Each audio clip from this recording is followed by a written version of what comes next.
გამარჯობათ მეგობრებო, შემოდით. ესე იგი მიკროფონი თვალისე იმედია კარგად ისმის. საინტერესო სიახლეები გვაქვს თქვენთვის.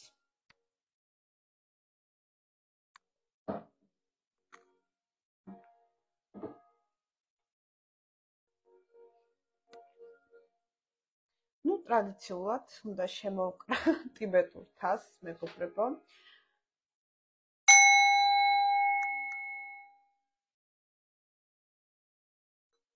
ვინც არ იცის, ტიბეტური თასი ამაღლებს ჩვენს ვიბრაციებს და გვეხმარება ენერგიების სტაბილიზაციაში.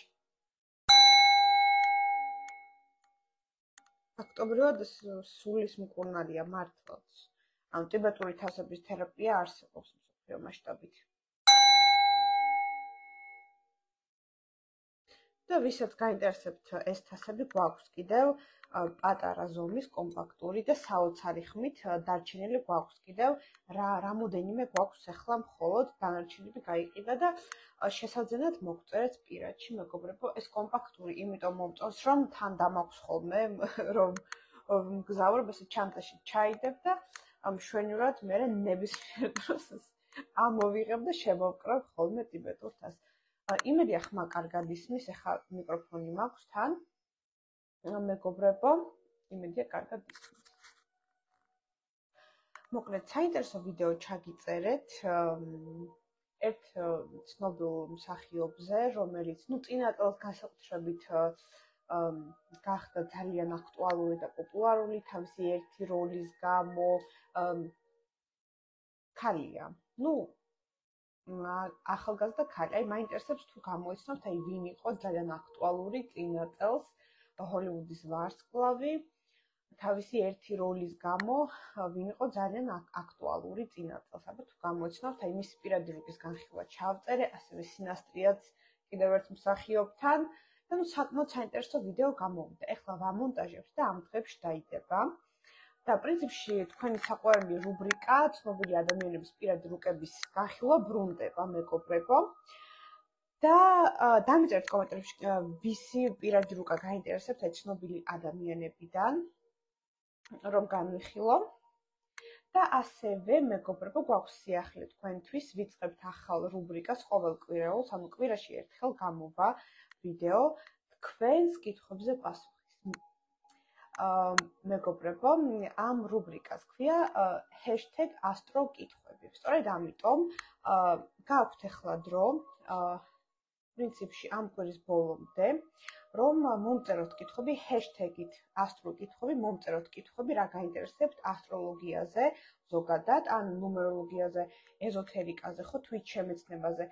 მომწერთ კითხვებს ამ #-ით და ჩვენ ავარჩევთ საინტერესო კითხვებს და შემდეგ ვიდეოში გავცემ თქვენს კითხვებს პასუხს. ვფიქრობ, საკმაოდ საინტერესო რუბრიკა არის, ასე კვირაში ერთხელ რომ გამოვიდეს ეს ვიდეო ასტროკითხვები და თქვენს აქტუალურ კითხვებს გავცემ პასუხს. სწორედ ამიტომ შეგიძლიათ რომ უკვე დააკომენტაროთ, ან მოგწეროთ პირადში #astrokitkhvები და რა გაინტერესებთ ასტროლოგიაზე, ნუმეროლოგიაზე, ეზოთერიკაზე, რომ დაწეროთ კითხვები და რამოდენიმე საინტერესო კითხვას ავარჩევთ და შემდეგ ვიდეოში ვრცლად გავცემ პასუხს თქვენს კითხვებს. ვფიქრობ, საკმაოდ საინტერესო სიახლეა და კიდევ სხვა სიახლებიც გვექნება მალე, მეგობრებო, ჩვენს გვერდზე, ამიტომ ადევნეთ თვალი აუცილებლად ჩვენს გვერდს. თებერვლის თვე უკვე დაიწყო, დღეს 1 თებერვალია და ეხლა ტყუილა არ ჩავთე ეს ლაივი, მინდა ვისაუბრო პრინციპში თებერვლის ენერგიებზე. ვინაიდან ეხლა მერწყულების პერიოდია, ხო? და პრინციპში ეხლა პლუტონიც, ხო, პლანეტა ტრანსფორმატორიც შევიდა ასევე მერწყულში, საკმაოდ საინტერესო პერიოდია. თებერვლის თვე ბევრისთვის იქნება ძალიან დიდი ცვლილებების მომტანი, ბევრი ადამიანისთვის და ზოგადად თებერვლის ენერგიები ვერ ვიტყვით, რომ ძალიან ქაოტურია წელს, მაგრამ იქნება რევოლუციური იმ კუთხით, რომ ძალიან ბევრი ადამიანის მსოფლმხედველობა შეიცვლება. საკმაოდ საინტერესო ენერგიებია და შეიძლება თქვენ გრძნობთ კიდეც უკვე 1 თებერვალს შეიძლება იგრძნით კიდეც ეს თებერვლის ტრანსფორმატორი ენერგიები. ეხლა ნამდვილად მერწყვლების პერიოდია, მერწყვლების დროა და ეს შეეხება უკვე სხვა ჰაერის ნიშნებსაც, სასწორებს და ტყუპებს. ანუ თქვენი პერიოდია ეხლა ჰაერის ნიშნებო. და ენერგიის დაქვეითების პერიოდი აქვთ ეხლა თევზებს 19 თებერვალამდე და ასევე ლომებს. ამიტომ ყველა თევზს და ყველა ლომს ვურჩევ, რომ დაისვენონ ეს პერიოდი. დაისვენონ ეს პერიოდი, ნუ დაიღლებით. მით უმეტეს ეხლა ვირუსების პერიოდია საერთოდ და როდესაც ენერგოტონუსი არის დავარდნილი, ხო? კერძოდ დაბადების დღემდე ერთი თვით ადრე ხდება ეს ენერგოტონუსის დაცემა და რატომ ხდება? სანამ შეივსება ჩვენი სოლარული ციკლი, ანუ ეს ერთი წლის სოლარული, ხო, სასიცოცხლო საკრალური, იგივე საკრალური სასიცოცხლო ენერგია, სხვათა შორის ვედებში ამას ქვია პრანა, ხო, ანუ ცხოვრებისეული ენერგია. მოკლედ, სანამ ეს ენერგია შეივსება, იმისათვის რომ ერთი წელი ყოფნიდეთ კიდევ, იქამდე ერთი თვით ადრე ჩვენ ყველა უფრო დაღრილები ვართ, ხო, ეს ენერგიის დაქვეითებას ვქნათ რატომ? იმიტომ რომ ჩვენი ორგანიზმი, ჩვენი სხეული მოემზადოს აი ამ დიდი სოლარული ენერგიის მისაღებად, რომ სწორედ მიიღოს ამ ორგანიზმმა ეს ენერგია და შემდგომში გაატაროს. ანუ რეალურად სოლარულ ციკლამდე ყოველთვის ერთი თვით ადრე თქვენ გიქვეითდებათ ენერგია. ეს ხდება სპეციალურად იმისათვის, რომ მარტივად შეძლოს შემდგომში თქვენმა ორგანიზმმა ამ სოლარული ენერგიის ათვისება. ანუ რეალურად ბუნებაში ყველაფერი არის ძალიან ლოგიკური და გათვლილი ზომიერად. ხო. რაც შეეხება ლომებს, ახლა ლომებს რატო აქვს შედარებით ენერგიის დაქვეითების პერიოდი? როდესაც ტრანზიტული მზე დგება ჩვენი ნატალური მზის მოპირდაპირედ, ყოველთვის ჩვენ გვაქვს ხოლმე მაინც ენერგიის დაქვეითების პერიოდი. სწორედ ამიტომ ახლა ლომებს აქვთ შედარებით დავარდნილი ენერგოტონუსი. და ასევე იმ მერწყვლებსაც, ვისაც ჯერ არ ქონდა დაბადების დღე. სულ რომ რამოდენიმე დღეში გქონდეთ დაბადების დღე, მაინც გექნებათ ჯერჯერობით დაქვეითებული ენერგია. ანუ სანამ არ აივსება ეს სოლარული ენერგია, იქამდე იქნება დაქვეითებული თქვენი ენერგია.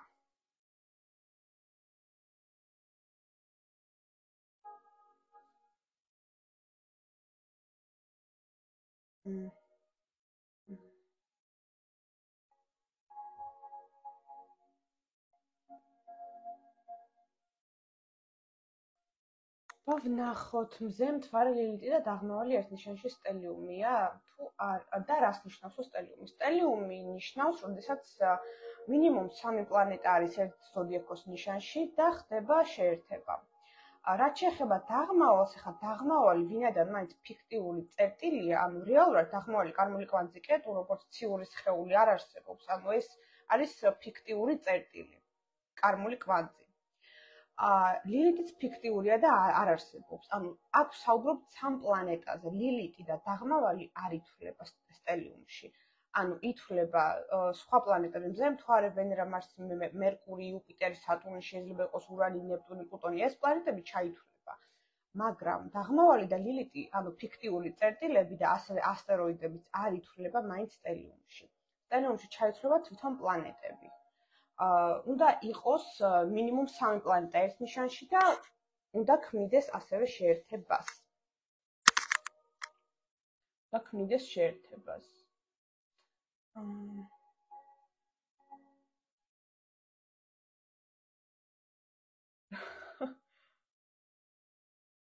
თევზი მამაკაცი ყველა დეპრესიული და გადამოკიდებული რატოა?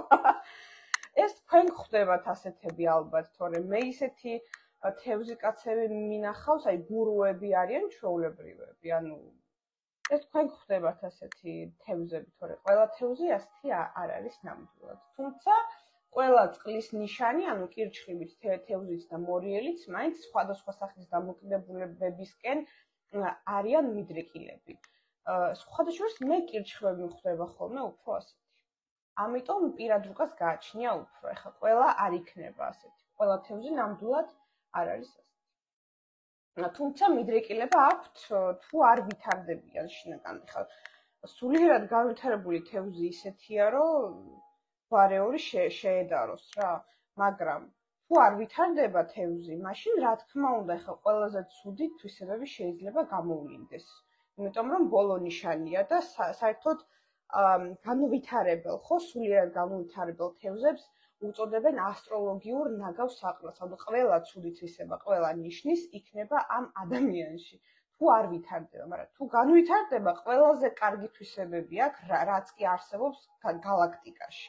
ამიტომ თევზები საკმაოდ საინტერესო ნიშანია. ნამდვილად ძალიან საინტერესო ნიშანია და ბევრს არ ესმის ამ ნიშნის, იმიტომ რომ ამ ნიშანს რო გაუგო, უნდა იყო თევზი. თევზი თუ არ ხარ, ვერ გაუგებ თევზებს, შანსი არ არის. ხო. ესაა ჩემი ვრცელი კომენტარი. მაგასთან დაკავშირებით. ხო. ისა ბევრი სტერეოტიპია მაინც გავრცელებული თევზებზე, რაც ძალიან არ მომწონს პირადად მე და სტატიაც დევს გვერდზე. წლების წინ დავწერე სტატია, დევს ჩვენს გვერდზე სტერეოტიპების ნგრევა თევზებზე. ანუ ეს სტატია დავწერე, დევს ჩვენთან, ანუ მე ვთხოვ ადმინებს და დალინკავენ, რომ წაიკითხოთ და აი ბევრი სტერეოტიპი დავანგრიე იმ სტატიაში ნამდვილად თევზებზე. ნუ ხო, ყველა ნიშანზეა თავისებული სტერეოტიპები, მაგრამ ვფიქრობ თევზებზე არის ბევრი სტერეოტიპი, იმიტომ რომ ვერ უგებენ ამ ნიშანს. ანუ ყველაზე გაუგებარია ბევრისთვის. იმიტომ რომ ზედმეტად რთულია, ზედმეტად ღრმა, ზედმეტად მრავალფეროვანია, მრავალსახოვანია, ზედმეტად. და ადამიანი თუ არ სწავლობს ზოგადად ასტროლოგიას, ეზოთერიკას, ნუმეროლოგიას, თევზებს ვერც გაუგებს, იმიტომ რომ აი ყველაზე ნამდვილად მრავალფეროვანი ხალხია თევზები. და სხვათა შორის მერწყულებიც კი. ანუ ეს ბოლო ორი ნიშანი რომ ასრულებს ამ ასტროლოგიურ ციკლს, აი ეს ბოლო ორი არის ერთ-ერთი ყველაზე რთული ნიშნები. თან ახლა იმასაც თუ გავითვალისწინებთ, რომ უზენაესი პლანეტები მართავენ, ხო, ნეპტუნი და ურანი მერწყულს და თევზებს, ეს კიდევ უფრო ართულებს სიტუაციას. კი ბატონო.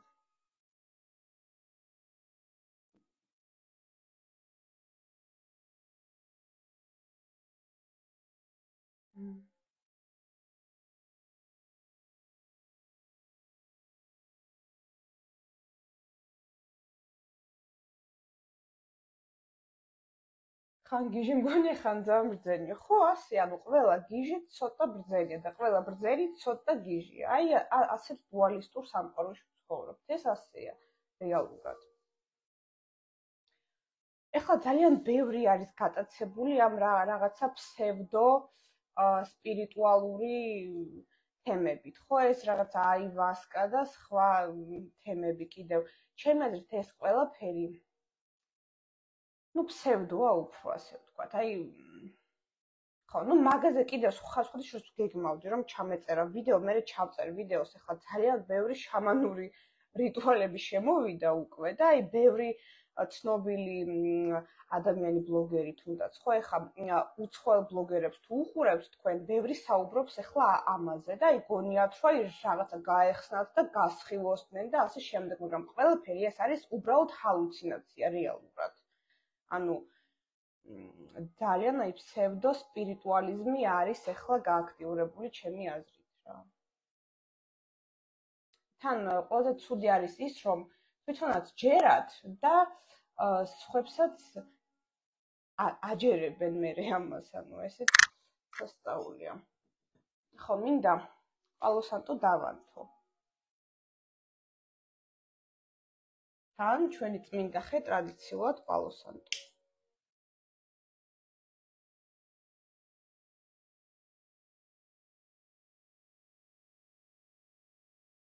და გამზადეთ მეგობრებო კითხვები რუბრიკა ასტროკითხვებისთვის, რომ კვირაში ერთხელ საკმაოდ საინტერესო კითხვებზე ჩაგიწეროთ პასუხი. ოღონდ აუცილებლად დასაწყისში უნდა იყოს ჰეშტეგი ასტროკითხვები, რომ ჩვენ მივხვდეთ, რომ თქვენ ამ რუბრიკისთვის გვისვამთ კითხვას.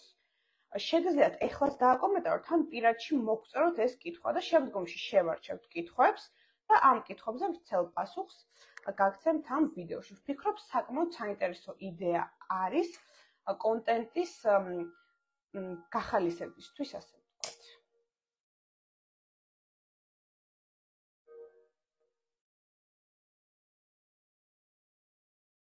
აბა ჩვენი წმინდა ხეპალოსანტო დავანთოთ. ეხლა დღეს მთვარე გქონდა სასწორში და გადავიდა მორიელში უკვე და ახლა მორიელებისთვის საკმაოდ ემოციური პერიოდი დაიწყო ეს რამოდენიმე დღე. და ვისაც მთვარი აქვს მორიელში, ანუ ისინი განსაკუთრებით იგრძნობენ ამ მთვარის გავლენას შემდგომში. საკმაოდ საინტერესო მთვარია, მიუხედავად იმისა, რომ დაზიანებული მთვარეა რეალურად, ეს არის ალბათ ერთ-ერთი ყველაზე ღრმა მთვარე იმ კუთხით, რომ მთვარე მორიელში რო დგება, ყველაზე კარგი პერიოდია ქვეცნობიერის შესწავლისთვის, განსაკუთრებით ჩვენი ქვეცნობიერი შიშების, ჩვენი ქვეცნობიერი დემონების შესწავლისთვის არის იდეალური პერიოდი ხოლმე. ნამდვილად. ლომებს რა პერიოდი აქვთ? ლომებს აქვთ ახლა ენერგოტონუსის დაცემის პერიოდი 19 თებერვალამდე. ამაზე ვსაუბრობდი ლაივის დასაწყისში და შემდგომში, რა თქმა უნდა, შევინახავთ ამ ლაივს.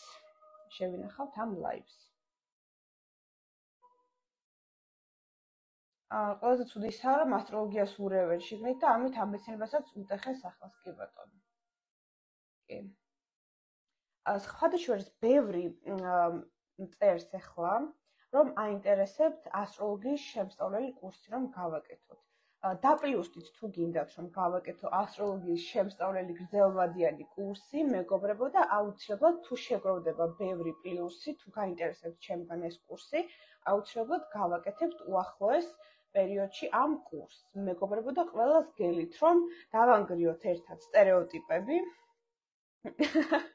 სტერეოტიპების გარეშე მივუდგეთ ყველა ადამიანს, ყველა ზოდიაქოს, ყველა მდებარეობას, ყველა ასპექტს გაგებით, მიღებლობით და ანალიზით და ჩვენ თავსაც, პირველ რიგში ჩვენ თავს და მერე სხვებსაც.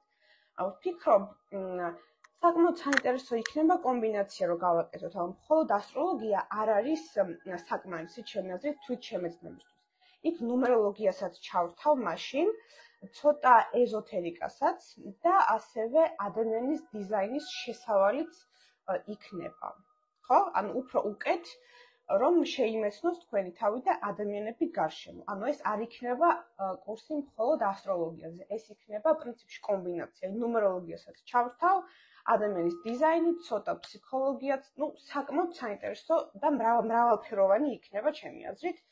დაპლიუსტით თუ გაინტერესებთ, რომ მსგავსი კურსი გავაკეთოთ თქვენთვის ასტროლოგიის შემსწავლელი გრძელვადიანი კურსი.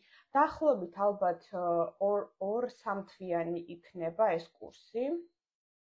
ვნახოთ, ვფიქრობ ამაზე, იმიტომ რომ ადმინებიც მეუბნებიან და მეც მინახავს, რომ ბევრი გვწერს, რომ გვინდა კურსი ან კურსი ხომ არ გაქვთ და ამიტომ თქვენი დაინტერესებიდან გამომდინარე დავფიქრდით უკვე ამაზე, დაპლიუსტით თუ გაინტერესებთ მეგობრებო და უახლოეს პერიოდში ადევნეთ თვალი ჩვენს ბლოგს და დაიდება ინფორმაცია ამის შესახებ.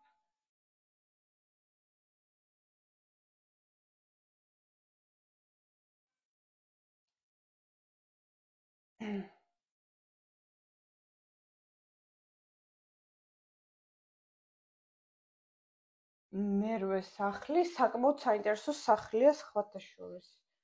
არა მხოლოდ კრიზისია. ბევრი დადებითიც აქვს მერვე სახლს ნამდვილად. მერვე სახლზეც იქნება იქ საუბარი, აბა რა სახლების განხილვაც იქნება. სახლების განხილვაც უნდა იყოს, აბა რა, სახლების განხილვა. მერვე სახლი და მე-12 სახლი არის ყველაზე მისტიური სახლები ზოგადად. მე-12 თევზების არის მერვე მორიელის სახლად ითვლება. ვისაც ბევრი მერვე სახლი აქვს, შეიძლება ითქვას, რომ თან რაღაც მხრივ გაუმართლად, თან რაღაც მხრივ ძალიან არ გაუმართლად. ანუ გააჩნია როგორ გამოიყენებენ თვითონ ამ მდებარეობებს და რა პლანეტებია კიდევ მერვე სახლში და როგორ ასპექტირებული, ანუ კომბინაციას გააჩნია.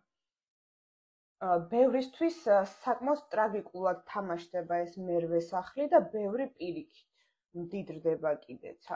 ამიტომ ეს არის ენერგია, მერვე სახლი არის ენერგია, რომლის სწორი გამოყენება უნდა იცოდეთ. თქვენ თუ გაქვთ მერვე სახლი აქტიური პირად რუკაში, თუ არ იცით, მაშინ დაიჩაგრებით ძალიან. და იგივე ითქმის პლუტონზეც, ანუ პლუტონის ასპექტები თუ არის პირად პლანეტებთან. ნუ საკმაოდ ვრცელი თემაა.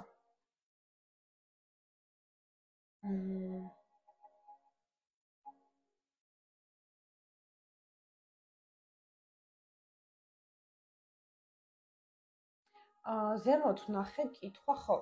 კითხვა არის რა სხვაობა ნატალურ რუკას და პირად რუკას შორისო? ერთი და იგივეა. ანუ ერთი და იგივეა. ნატალური პირადია იგივე. მე მესმის ჩემი თავის და მიყვარს ჩემი თივზის ნიშანი. კი ბატონო, მშვენიერია. ხო, აბა რა? უნდა გვესმოდეს ჩვენი თავის, ეს არის ძალიან მნიშვნელოვანი. ახლა ჩვენ თუ ვერ გავუგებთ ჩვენ თავს, ვერც ვერავინ ვერ გაგვიგებს, ამიტომ ეს მნიშვნელოვანია.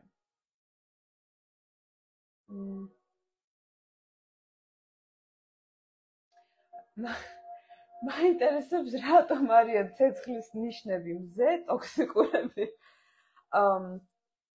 სავარაუდოდ პირად რუკაში არის რაღაცა ხარვეზები.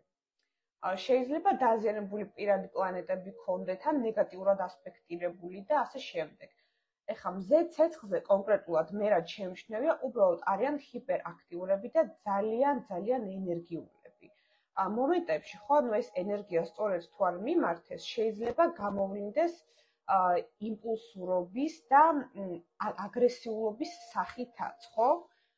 ეს არის, მაგრამ აი ტოქსიკურობა უფრო ცეცხლს არ ახასიათებს, ანუ ეს არის უფრო სხვა სტიქიის თემა, ხო? სხვა სტიქიის თემა. ცეცხლი არის უფრო აქტიურობა, დომინაცია, ეგოიზმით შეიძლება იყოს აგრესიულობაც, კი ბატონო, მაგრამ ტოქსიკურობა სხვა სტიქია უფრო.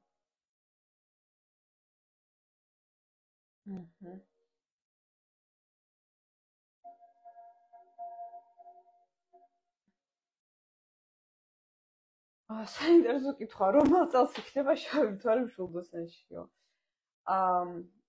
შავი მთვარე, შავი მთვარეს აქ დაახლოებით აი, 8.88 წლიანი ციკლი აქვს და ჩვენ ვამრგვალებთ და ვამბობთ, რომ 9 წლიანი ციკლი აქვს. ბოლოს შავი მთვარე მშვილდოსანში ზუსტად მახსოვს გქონდა 2017 წელს. დაამატეთ 9-იანი, ანუ გამოდის, რომ მოუწევს 2026 წელს მოუწევს, ესე იგი მთვარე მშვილდოსანი. ანუ ყოველ 9 წელიწადში ერთხელ შავი მთვარე ასრულებს თავის ციკლს, ხო? და მეორდება მერე. კი ბატონო.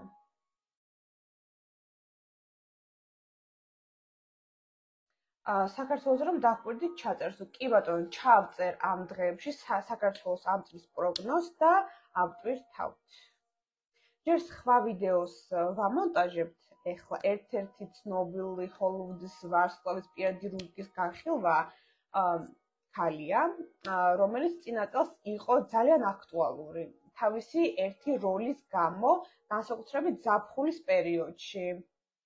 აი თუ გამოიცნობთ, მაინტერესებს.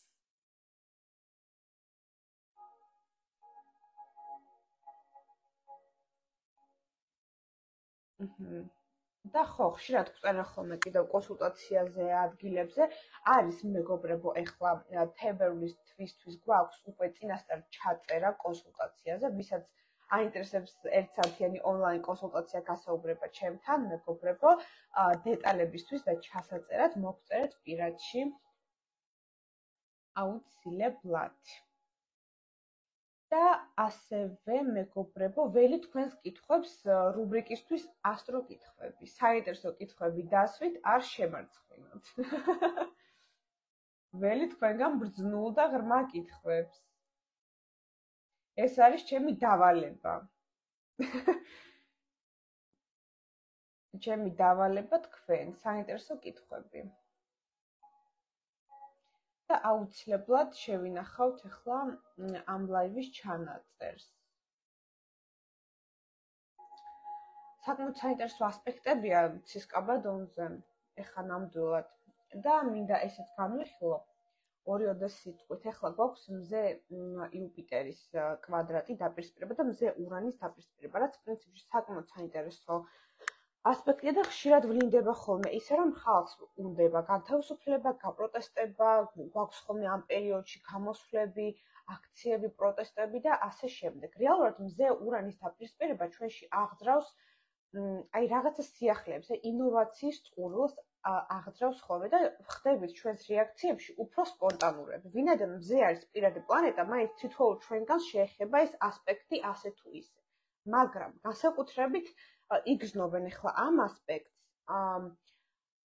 მერწყულები, ლომები, კუროები და უიტეცა რაღაც მომივიდა notification-ი ხმარის მისო. გესმით ხმა დამიწერეთ. ასე დაეწერა ტელეფონზე. რაღაცა ურევს ეს პერიოდი Facebook-ში, მოკლედ არ ვიცი. იმედია ხმა ისმის, არ ვიცი. დამიწერეთ. კი, აჰა. კარგით, ხო. განსაკუთრებით იგრძნობენ ესე იგი ამ ასპექტს ლომები, მერწყულები, კუროები და მორიელები. ხო, ანუ ფიქსირებული ხარისხის ნიშნები განსაკუთრებით იგრძნობენ ახლა ამას, ანუ მოგინდებათ აი ახალი საქმეების დაწყება, ექსპერიმენტები და ასე შემდეგ. და რეალურად ახალი წამოწყებებისთვის ახლა კარგი პერიოდია ნამდვილად, მეგობრებო. არ გვაქვს რეტროგრადული პლანეტები, რომლებიც გვიშლიან წინსვლაში ხელს ხოლმე და ასე შემდეგ. ამიტომ საკმაოდ კარგი პერიოდია წამოწყებებისთვის, განსაკუთრებით თქვენ ტრანზიტების თუ გიწყობთ ხელს. ანუ ტრანზიტულ რუკაში ტრანზიტების თუ გიწყობთ ხელს და იღვლიანი პერიოდი გაქვთ ბიორითმების მიხედვით, რაც ჩანს კალენდარში, წლის კალენდარში ჩანს ხოლმე დადებითი დღეები. და ეს სერვისიც გვაქვს სხვათა შორის, ანუ წლის კალენდარი თუ გაინტერესებს თქვენი წლის კალენდარი დადებითი და ნეგატიური დღეების ბიორითმების მიხედვით. მოკლედ, წამოწყებებისთვის საკმაოდ კარგი პერიოდია ეხლა ნამდვილად, მაგრამ კონფლიქტი რამ შეიძლება გამოიწვიოს? ისევ და ისევ გვაქვს მერკური მარსის შეერთება, რას ნიშნავს ახლა ეს? აი კომუნიკაციაში შეიძლება ვიყოს ძალიან სულსწრაფები ახლა და მომენტებში აგრესიულები და უხეშებიც. აი ეს არის ცოტა კონფლიქტური ასპექტი, ну მარსის ასპექტი ყველა კონფლიქტურია რეალურად, იმიტომ რომ მარსი ბრძოლის პლანეტაა და ამიტომ მე გირჩევთ რომ კომუნიკაციის დროს ну იჩქარებთ, ანუ შეეცადეთ რომ შენელდეთ, მოусმინოთ სხვა ადამიანს და გაითვალისწინოთ მისი აზრით. ხო რომ აი ეს ასპექტი დესტრუქციულად არ გამოვლინდეს თქვენ ცხოვრებაში ახლა რაც გვაქვს. კიდევ ერთი საინტერესო ასპექტი არის მზე იუპიტერის კვადრატი, რომელიც მახსენე უკვე, ну მზე იუპიტერის კვადრატის დროს ჩვენ გვინდება აი არ ვიცი, მსოფლიოს დაპყრობა, ну ხდებით ძალიან ამბიციურები ხოლმე ეს პერიოდი გვაქვს საოცარი მოლოდინები, მაგრამ როდესაც იუპიტერის ნეგატიური ასპექტირება არის პირად პლანეტებთან, ყოველთვის ამას ვამბობ წინა ლაივებში ვთქვი ხოლმე, რომ მარტივი ფორმულა არსებობს. იუპიტერი ნეგატიურად თუ არის ასპექტირებული, ის პერიოდი, რაც უფრო ნაკლები მოლოდინი გვაქვს, მით უფრო მეც მივიღებთ იუპიტერისგან. სწორედ ამიტომ ეს პერიოდი ვიმუშაოთ ამბიციების დაბალანსებაზე და ზედმეტი მოლოდინები ნუ გვექნება. განსაკუთრებით ეს ეხება მერწყულებს, იმიტომ რომ მზე არის მერწყულში ეხლა და ეს მზე არის ასე ნეგატიურად ასპექტირებული ეხლა. რა თქმა უნდა, მერწყულებს შეეხება ეს მეტწილად და ნუ კუროებს, მორიელებს და ლომებსაც, ხო, ანუ ფიქსირებული ხარისხის ნიშნებს და ვისაც ეს ნიშნები ყავთ პირად რუკაში.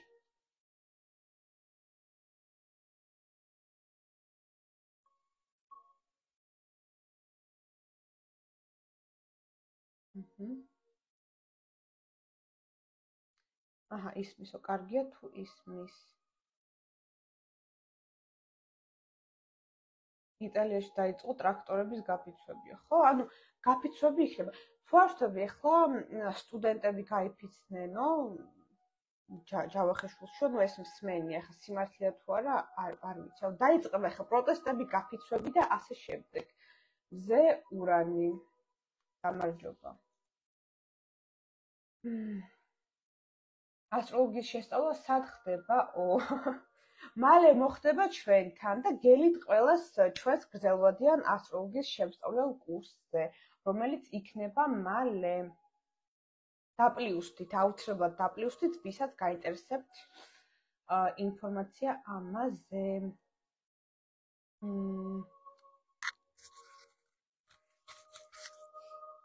კი ბატონო, დავალი ხმაო. ნუ წესით ხმამაღალზე მაქვს დაყენებული მიკროფონი, არ ვიცი. დამიწერეთ ხმადაბლა ისმის თუ ხმამაღლა. დამიწერეთ.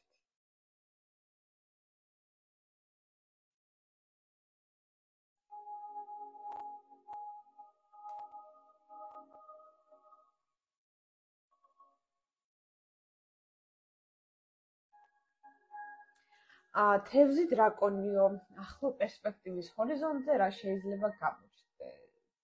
აი, მხოლოდ თევზებს შეუძლია ასე პოეტურად დასვას კითხვა, მშვენიერია.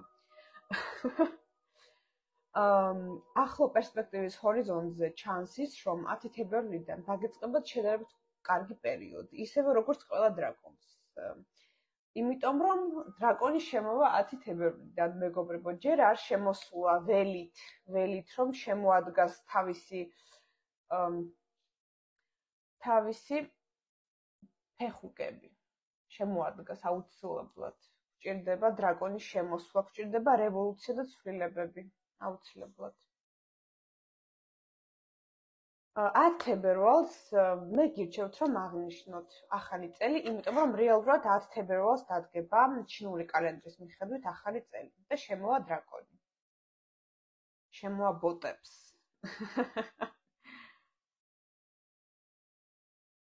ხის სტიქის. ნუ ხის სტიქია შედარებით არ ბილებს, ხათაშურს. აი ცეცხლის სტიქის რომ ყოფილიყო, უფრო ისეთი წელი იქნებოდა.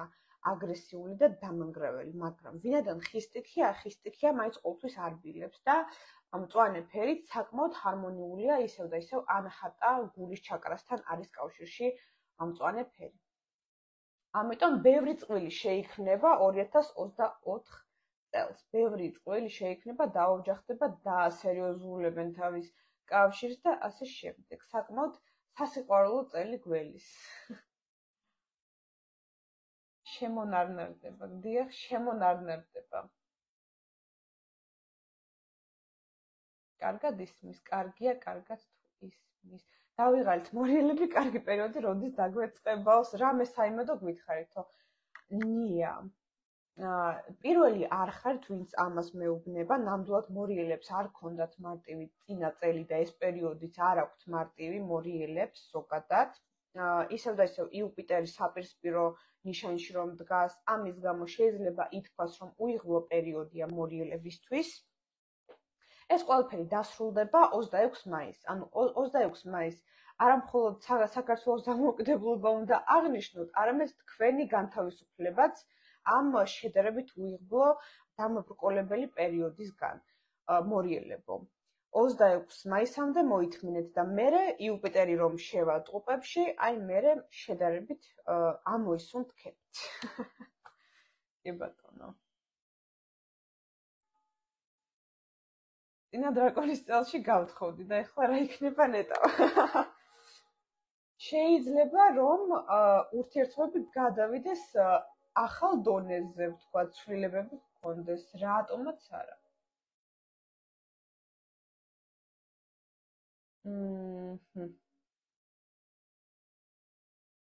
2012 წლის 23 იანვარს დაბადებულიო, დრაკონის წელი გამოდის. აი საინტერესო კითხვა ნამდვილად. რეალურად უნდა შეამოწმოთ ინტერნეტში. როგორც წესი, მაინც თებერვლის დასაწყისში დგება ხოლმე ნებისმიერი ჩინური ჰოროსკოპის წელი. სწორედ ამიტომ ხშირ შემთხვევაში იანვარში დაბადებული ბავშვი არ გამოდის, იმ ჩინური ჰოროსკოპის წარმომადგენელი, რა ჩინური ჰოროსკოპის წელიც არის. რეალურად, ანუ დავუშვათ თუ ბავშვი დაიბადა იანვრის დასაწყისში, გამოდის აუცილებლად კატაკურდღელი და არა დრაკონი. ანუ თუ არ ვცდებით, პირველი თებერვლიდან დაიწყო იმ წელს, 2012 წელს დრაკონი. შეგიძლიათ დაგუგლოთ, რომ აი 2012 წელს როდის შემოვიდა დრაკონი.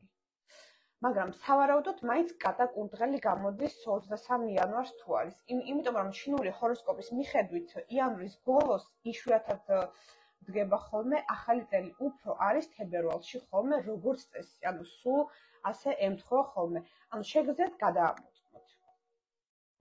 ინტერნეტში იქნება ინფორმაცია, რომ კონკრეტულად 2012 წელს რა თარიღზე შემოვიდა, ესე იგი, ჩვენი დრაკონი.